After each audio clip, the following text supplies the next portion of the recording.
This is the Dark Zero Horror Network. Psychological Autopsies.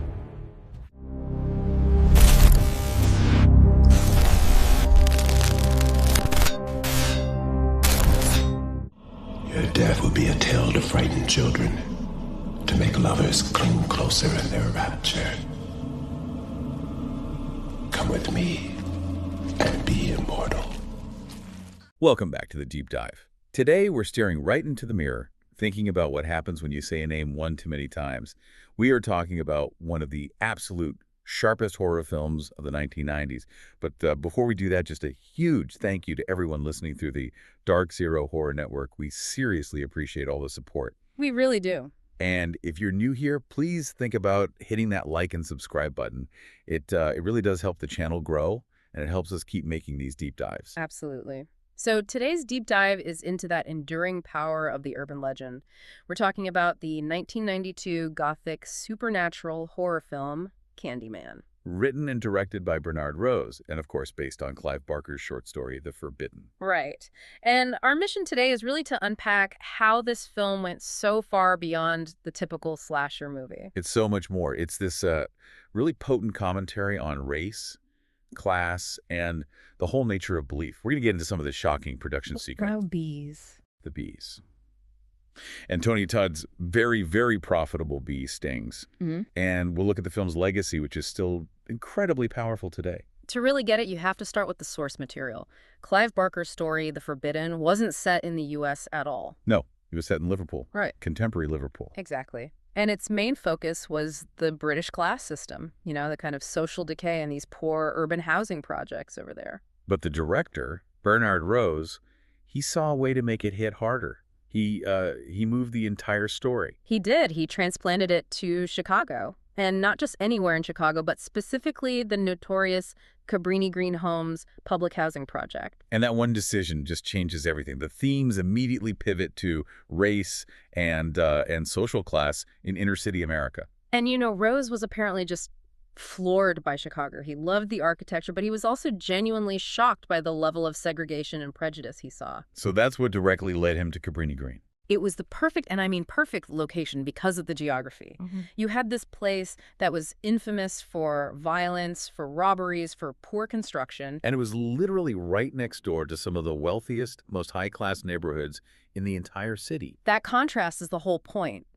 And by setting it there, Rose neatly sidesteps all the cliches. You know, This isn't a story about gangs or drugs. Right. He made a point to show the residents of Cabrini-Green as just normal people, as the victims of this historical evil. It turns it into this kind of tragic interracial ghost story. Exactly. And that ghost story is built on this incredibly potent origin. The Candyman himself, Daniel Robitaille, a backstory that actor Tony Todd actually helped develop. And what a backstory. He's the son of a slave in the late 1800s, but he becomes this renowned, very successful painter. Which, of course, becomes his undoing. He falls in love with a white woman he's painting, and she becomes pregnant. And her father does not take it well. Not at all. He hires a lynch mob, and the specifics of the murder are what create the legend. They saw off his right hand and jam a rusty hook into the stump. Then they cover him in honeycomb, stolen from an apiary. So the bees come and sting him to death, and then, for the final crucial detail, they burn his body on a pyre. On the very land where Cabrini-Green would eventually be built. So the pain of that event is literally in the foundations of the community. It's just waiting. Waiting to be summoned. Which brings us to our protagonist, Helen Lyle. She's a grad student, and she's writing her thesis on urban legends. Perfect setup.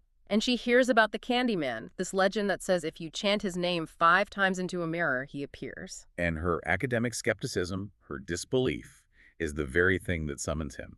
He tells her he needs to shed innocent blood to keep the story, to keep the belief alive. The legend is basically a virus, and it needs fear to replicate.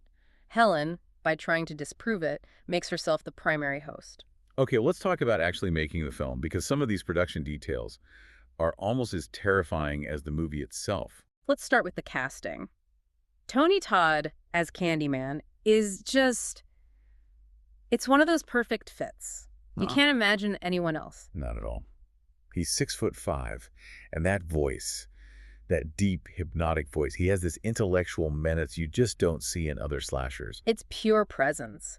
You know, there was a rumor for years that Eddie Murphy was the first choice. I've heard that one. Director Bernard Rhodes said that was not even a tiny bit true. He was like, look, Murphy was too short, and we absolutely could not have afforded him anyway. And it wouldn't have fit what Todd wanted to do. He said he was looking for his own personal Phantom of the Opera. He wanted that tragedy. And boy, did he commit. They even filmed on location for 3 days right inside Cabrini-Green. That's risky. So risky they had to have plainclothes police officers on set with the crew for protection. That real-world tension, you can feel it in the film's atmosphere. But the thing everyone, and I mean everyone, remembers is the bees. Oh, the bees. They used over 200,000 real honeybees during the shoot. Which is just an insane number. But it's Tony Taw's contract. That's the real story here. It's an all-timer. He negotiated a bonus of $1,000 for every single bee sting he got. And how many was it? He was stung 23 times, so he walked away with an extra $23,000 just for the pain. Now that is commitment. That is dedication and, frankly, a brilliant agent. Yeah. What about Virginia Madsen? Because she was actually allergic. Highly allergic. So for those really intense close-ups, you know the scene where the bees are pouring out of his mouth onto her? Unforgettable scene. They used newborn bees. They were only a few hours old, so their stingers weren't developed and they couldn't fly yet.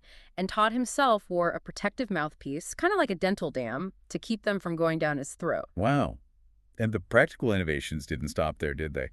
Rose used a pretty unconventional technique on Madsen. A really unique one. He wanted to avoid the scream queen cliche, so he hired a professional hypnotist. Well, a hypnotist on set. Yep.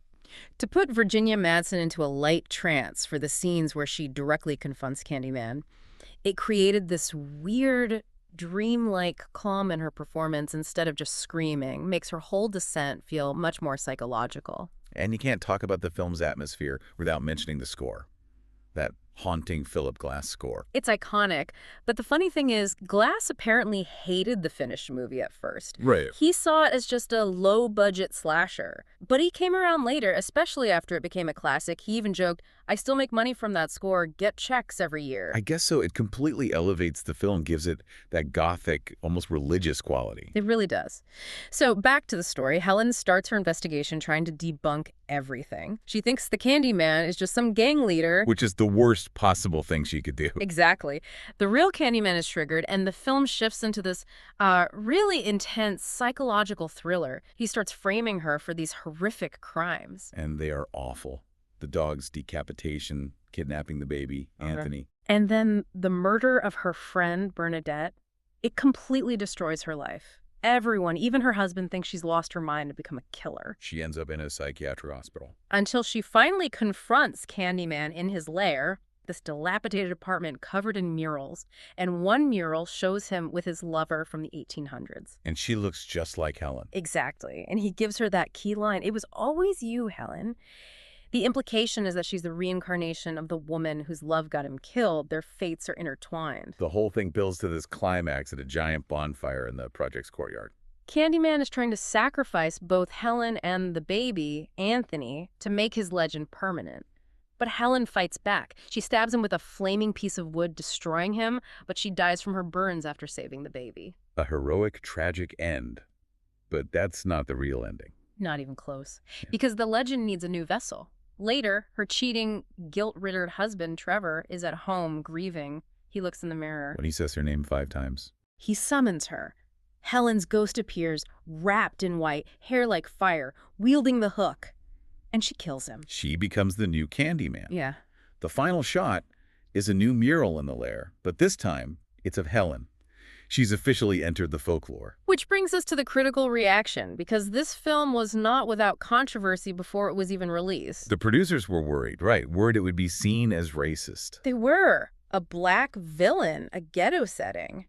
They thought they'd get serious backlash, so Bernard Rose actually met with the NAACP. And their response was fascinating. It was brilliant. They basically said, why shouldn't a black actor be a ghost? Why can't a black actor play Freddy Krueger or Hannibal Lecter? They argued that denying him the role of a classic, tragic movie monster was in itself a form of racism. That's a powerful point.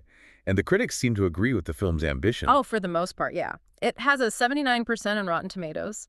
Roger Ebert gave it a great review. He praised it for scaring the audience with ideas and gore instead of simply with gore. High praise. AllMovie even called it the finest Barker adaptation ever committed to film.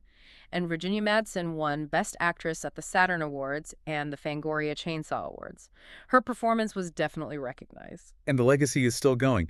There were a couple of sequels that, let's say, didn't quite capture the magic. We can ignore those, but the 2021 film is different. Very different. It's a direct sequel to the 1992 original, produced by Jordan Peele and directed by Nia DaCosta. And it stars Yahya Abdul-Mateen II as a grown-up Anthony McCoy. The baby from the fire. The very same. And the new film leans hard into the social commentary.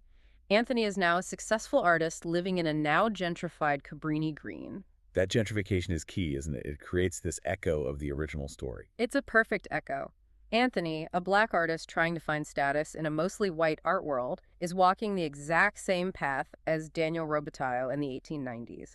And the film argues that the systemic forces of the place, they still need a tragedy. They need a new Candyman to make sense of the pain. The cycle just continues. So when you boil it all down, the 1992 Candyman works so well because it's this perfect blend of psychological horror and really sharp social commentary. It's a tragedy born from real historical pain. And you have that unforgettable Tony Todd performance, plus all those wild production details like the bees and the hypnosis. It's a film that uses horror to ask some very uncomfortable questions. So a final thought for you to take away. The film's mythology is built on one core idea. Belief creates reality. Helen became the new Candyman simply because the community believed her story and her husband feared her name. Which leaves us with a pretty chilling question.